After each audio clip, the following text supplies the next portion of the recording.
Alors la précarité énergétique, c'est un phénomène déjà qui n'est pas facile de définir, mais je pense qu'on pourrait définir la précarité énergétique à travers peut-être 4 éléments. On a tout d'abord des critères socio-économiques qui sont pris en compte. En général, les personnes ont un revenu par unité de consommation qui est faible. Ce sont souvent des personnes sans emploi ou travaillant à temps partiel. Ce sont aussi souvent des locataires. Et dernier élément, des personnes qui vivent dans un isolement marqué, des familles monoparentales, voire même des personnes qui vivent seules.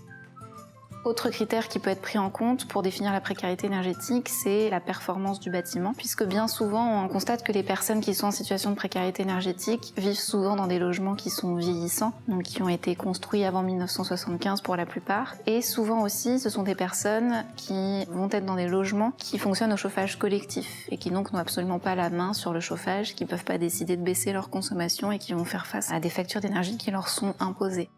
C'est vraiment un ensemble, c'est plusieurs éléments qui font qu'il y a une situation de précarité énergétique.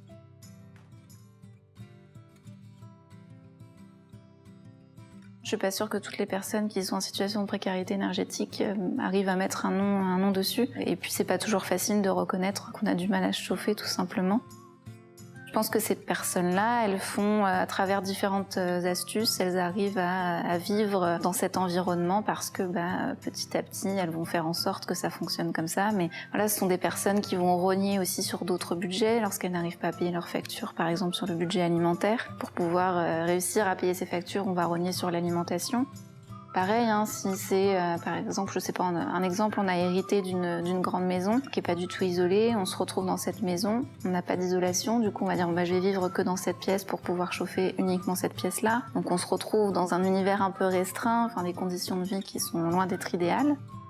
Mais se déclarer en précaire énergétique, je pense que c'est pas évident.